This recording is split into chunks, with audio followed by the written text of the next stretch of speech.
আপনি একটা দীর্ঘ ইনজুরির পরে কামব্যাক করেছেন, বড় লিগে খেলছেন, মানে সবকিছু মিলে এবার কি মনে হয় ঢাকা প্রিমিয়ার লিগে আরো শতভাগ ইবাদতকে মানে ইবাদতকে পাবো কিনা আমরা?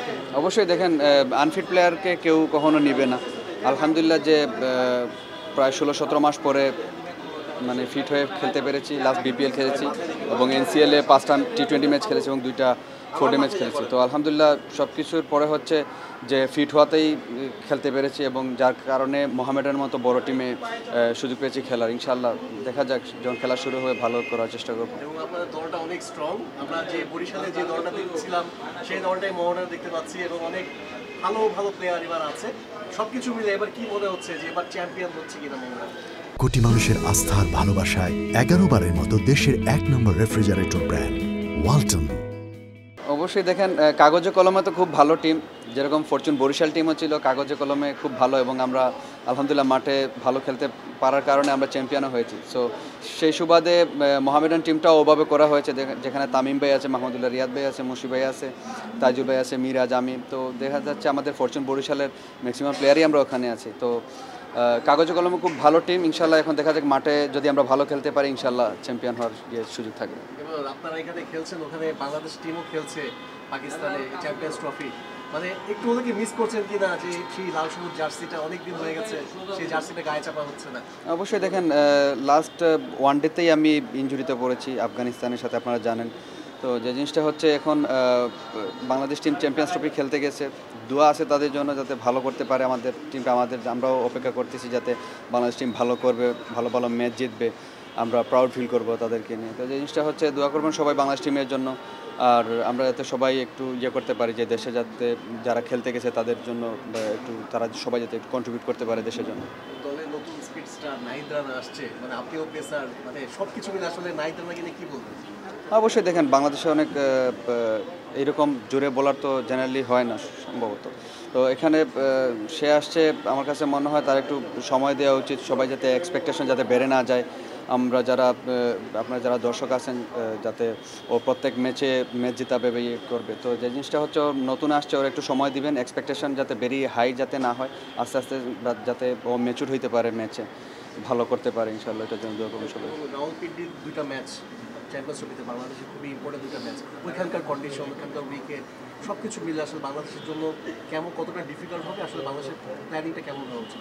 ইন্টারন্যাশনাল ম্যাচ সব জায়গায় ডিফিকাল্ট, সব টিমের জন্য। আপনি দেখেন চ্যাম্পিয়ন্স ট্রফিতে যারাই কম্পিটিশন করতে গেছে ওখানে সবাই কিন্তু ইকুয়ালি, কেউ কাউকে আপনি ছোট করে দেখতে পারবেন না। আরেকটা জিনিস হচ্ছে বাংলাদেশ টিম, আমরা জানি আমরা ওয়ানডে খেলাটা খুব ভালো বুঝি এবং ভালোভাবে খেলতে পারি।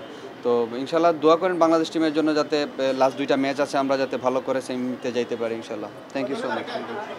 আরেকটা লম্বা সিজন সামনে, আর বিশেষ করে লঙ্গার ভার্সনে, সেক্ষেত্রে কেমনভাবে চ্যালেঞ্জটা দেখছেন, স্পেশালি যখন একটা ফিটনেস কনসার্ন আপনার সঙ্গে হয়ে গেছে?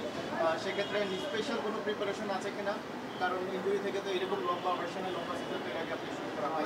যে আলহামদুলিল্লাহ যে এরকম লম্বা সময় পরে খেলতে পারতেছি, এটা হচ্ছে সবচেয়ে বড় জিনিস। কারণ আমি লাস্ট 16টা মাস যে কষ্টটা করছি তার রিওয়ার্ডটা এখন আস্তে আস্তে পেতে শুরু করেছি। লাস্ট দেখেন আপনি বিপিএলে খেলেছি এবং খুব ভালোভাবে আমরা চ্যাম্পিয়ন হয়েছি। তো ওখানে আমার কিছুটা হলেও কন্ট্রিবিউশন আছে এই টিমের প্রতি। তো যে জিনিসটা হচ্ছে আনফিট হলে তো দেখা যাচ্ছে মোহামেডান কি কোনো ছোটো টিমে নিত না। তো ওখানে তামিম ভাই ছিল, মুশি ভাই ছিল, রিয়াদ ভাই ছিল, ওনারা দেখেছে যে আমি কি পরিমাণে হার্ডওয়ার্ক করেছি এবং আমার যে ওয়ার্ক এথিক যে জিনিসটা আছে ওনারা খুব করছে। সো সবাই অ্যাপ্রিসিয়েশন ছিল সবার প্রতি, সবাই যাতে আমাকে খুব ভালোভাবে সাপোর্ট করেছে। তো এখন যে জিনিসটা হচ্ছে লম্বা সময় পরে খেলতে আসাটা হচ্ছে অনেক সবাই কিন্তু আসলে পারে না এই জিনিসটা। তো আমি যে 16টা মাস কষ্ট করেছি ওইটার রিওয়ার্ড এখন আস্তে আস্তে মানে পেতে যাচ্ছে। এখন সামনে ঢাকা প্রিমিয়ার লিগ আছে, ওইটা ওয়ানডে ম্যাচ, 10 ওভার বোলিং করতে হবে ফুল এফোর্টের সাথে, 50 ওভার মাঠে থাকতে হবে। তো আস্তে আস্তে ইনশাল্লাহ ওইটার জন্য বাংলাদেশ টাইগারের ক্যাম্প চলতেছে, ওই ক্যাম্পে আমরা খুব পরিশ্রম করতেছি সবাই, আপনারা দেখতেছেন যে প্রত্যেক দিন আমাদের ফিটনেস সহ আমাদের স্কিলে কাজ চলতেছে। তো এটা চলতেছে, ইনশাল্লাহ দোয়া করবেন যাতে ভালো করতে পারি ঢাকা প্রিমিয়ার লিগ। অবশ্যই দেখেন, যেহেতু আপনি টি20 যে প্রিমিয়ার লিগ যেটা হয়েছে আমাদের বিপিএল যেটাতে গেলে ওখানে হাই ইন্টেন্সিটির গেম। তো হাই ইন্টেন্সিটি গেমে দেখা যাচ্ছে আপনাকে 4 ওভার বোলিং করা লাগে, 20 ওভার মাঠে থাকা লাগে ফিল্ডিংয়ে। তো ওখান থেকে ওয়ানডেতে একটু রেস্ট, লাইক 10 ওভার আপনি বোলিং করবেন কিন্তু ইন্টেন্সিটিটা একটু হলেও কম। তো এখন আলহামদুলিল্লাহ ওই মাঠে থাকার যে ব্যাপারটা ওইটা এই টাইগার ক্যাম্পে করতেছি, তারপরে আমাদের 26 তারিখ থেকে মোহামেডানের প্র্যাকটিস শুরু হবে, তো আস্তে আস্তে ওইটার ডেভেলপ করার চলতেছে ইনশাআল্লাহ। লাস্ট তো উনি বলছে last question.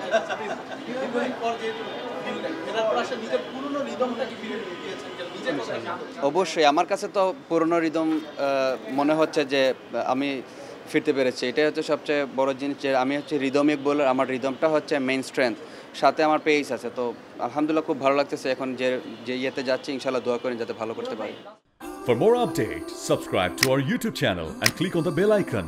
Follow us on Facebook and Instagram. Download T-Sports app to enjoy exciting games and highlights. Visit tsports.com.